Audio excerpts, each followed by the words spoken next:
Hello again from Digicool Things. With our 1MB ROM expansion card design already presented in part 1, along with the assembly of our first card, it's now time to test our card with an initial use scenario. Initially, I'm going to use the ROM expansion card with my existing 6809 CPU card. So, we'll need to configure and program a PLD and a ROM for our intended memory map and card usage. For this exercise, I'm going to configure the CPU card PLD for no ROM and RAM allocated for the bottom 48 kilobytes of the 64K address space. That is 0000 to BFFF. I'll also configure the CPU card's dual inline switch for the I/O page allocation to be at the bottom of the expanded ROM space, that is memory page C0. Therefore, I/O will use the address space C000 to C0FF. Then, for our new ROM expansion card, I'll configure the PLD to enable manually switched 64K bank selection, with the allocated ROM space being just the top 16 kilobytes of the 64K address space, that is C000 to FFFF. So here's the WinCUPL source for the 6809 CPU card PLD. As you can see, the logic is very simple. Only address lines A14 and A15 are needed to determine the bottom 48K for the RAM chip select. And here is the WinCUPL source for the ROM expansion card PLD. Again, very straightforward, with only A14 and A15 address lines required to determine the upper 16 kilobytes of the 64K address space allocated for ROM. Also, A19 is used to select between the two possible ROM chips. Finally, the A16 to A19 address line source is hardwired to be from the manual bank select switch, instead of from the MECB extended address bus. You might note I've also added a configuration, currently commented out, for a top 32K ROM bank instead of 16K, as this seemed like another likely scenario for implementing a ROM-based system. For testing the 16K ROM configuration, I'll start off with the first two ROM banks, containing firstly the Assist09 monitor and secondly the basic interpreter, both of which have been presented in previous videos. For Assist09, I'll first need to make a change to identify that the top of RAM is now at BFFF instead of the original DFFF. Also, we need to change the PTM and the ACIA I/O addresses to their new positions of C000 and C008 respectively. With this configuration, I'll be able to swap between the ROM code with just a click of the bank select switch. This also leaves up to 14 unused ROM banks for future use. Now, to reliably make these changes to our Assist09 ROM image, I should reassemble from some altered assembly source. Interestingly, my own Assist09 ROM binary image actually originates from when I manually keyed in the 2K of hex code from my official Motorola 6809 microprocessor programming manual. This was way back in the early 1980s. In fact, I don't recall ever assembling Assist09 from the source code. So, I found some Assist09 source code on Jeff Tranter's 6809 GitHub repository. Specifically, the file assist09-orig.asm seemed a likely candidate. The first step was making any changes necessary to allow assembling with the ASM 6809 assembler that I was currently using. As each line's comments were already prefixed with a semicolon, turned out that the only change required was changing the dot prefix labels with an underscore prefix. The only other issue stopping successful assembly was the occurrence of a CPX instruction. I checked with my original 6809 guide manual, and this error, if it was an error, was also present in the original listing. It's interesting, as the CPX instruction mnemonic exists for the earlier MC6800 processor, but for the 6809 the equivalent is the CMPX instruction. So with this minor edit completed, I had a successful assembly. The next step was to file compare the binary output of the assembly with my known good original ROM binary image. This highlighted several differences, possibly typos, in the Assist09 source file I had obtained. Cross-referencing these with the official Motorola 6809 microprocessor programming manual confirmed the so-called original source file was indeed incorrect. Several incorrect instructions were located in the character output subroutine, CODTA. Also, an ASCII 1 had been entered as hex 1 instead of the correct ASCII code for the 1 character, hex 31.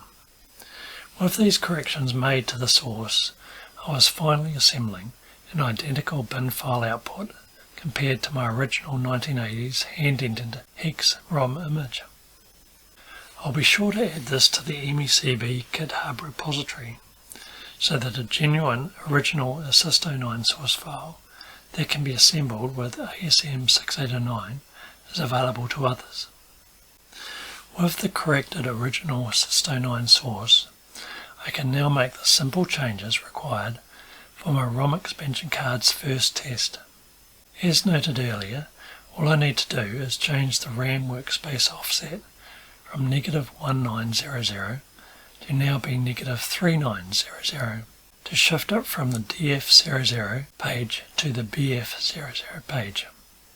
Also, change the PTM and ACIA device addresses from E000 and E008 to instead be C000 and C008 respectively. Next, we need to also change the extended basic source code, again for the updated ACI address of C008. With these changes made, we can assemble the source to Intel hex code files, ready for the ROM programmer. So next we'll program a SST39SF040 512KB ROM chip with these two hex code files loaded into the first two 64KB banks. Firstly, I'll load the Assist09 file into the first 64K bank of the ROM, so that's bank 0. I'll then load the extended basic file into the second 64K bank of the ROM by specifying to load the file at offset 10000 and selecting to not clear the ROM programmer's buffer. With both bank 0 and 1 loaded, I can now program this into the ROM, and our ROM 0 is ready to go. With the ROM programmed, I'll now program the two PLD chips with the code that I showed earlier. Firstly, the PLD for the CPU card, then the PLD for the new ROM expansion card. With that done, let's get the program chips inserted. The SST39SF040 will go into the ROM 0 socket.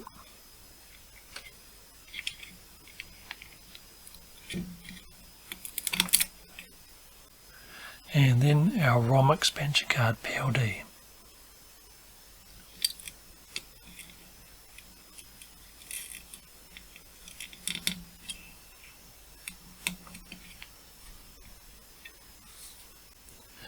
With the bank switch initially set to bank 0, if all goes to plan, we should initially boot up with Assist09.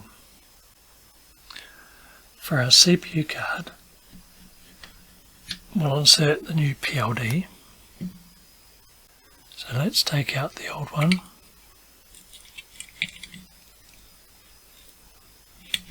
this was for 8K of ROM,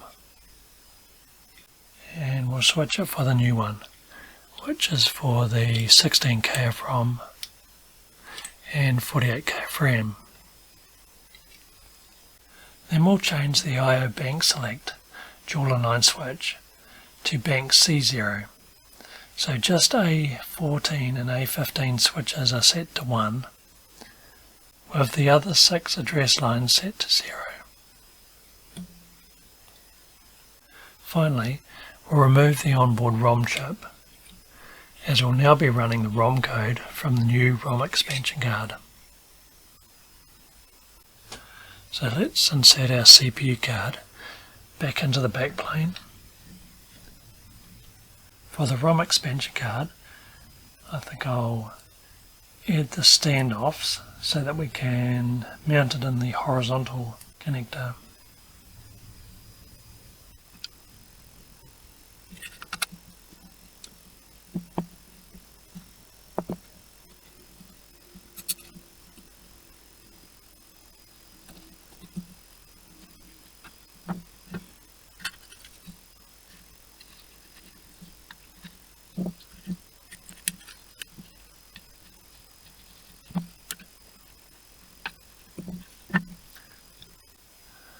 Okay, so I'll just plug that in. Okay, we're ready for our initial test to see if we still boot up with the System9 executing from the new ROM expansion card. Let's apply power.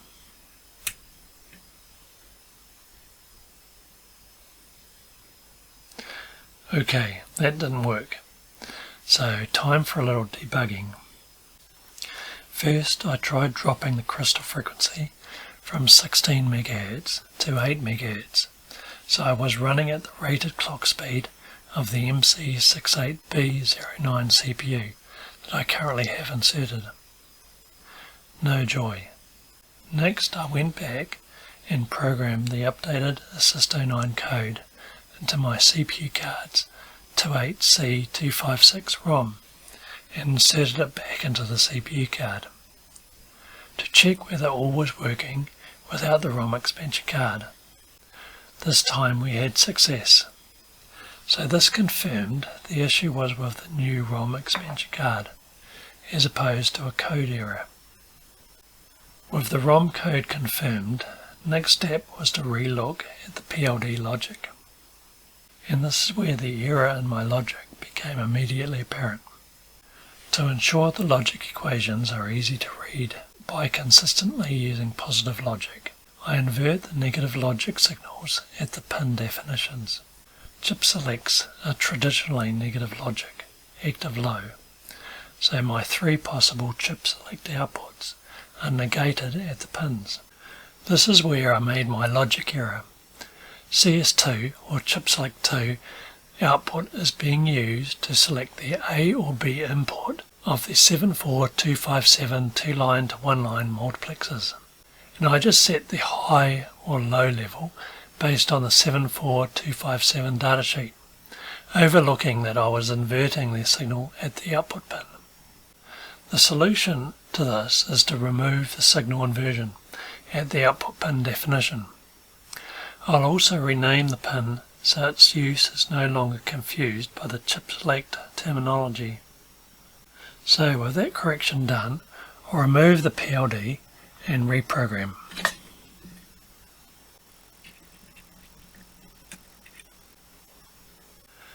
With the PLD reprogrammed, I'll now reinsert the ROM expansion card PLD and we'll try again.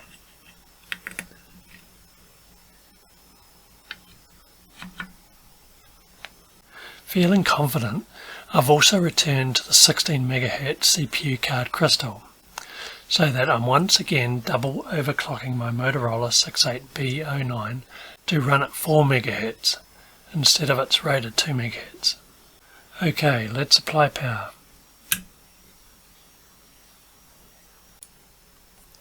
Yes, this time we have success. Good so far. So now for the final test, I'll turn the system off and then switch to the second ROM bank.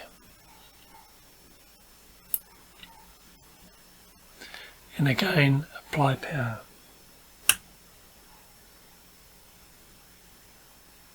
And we have Extend Basic booting up.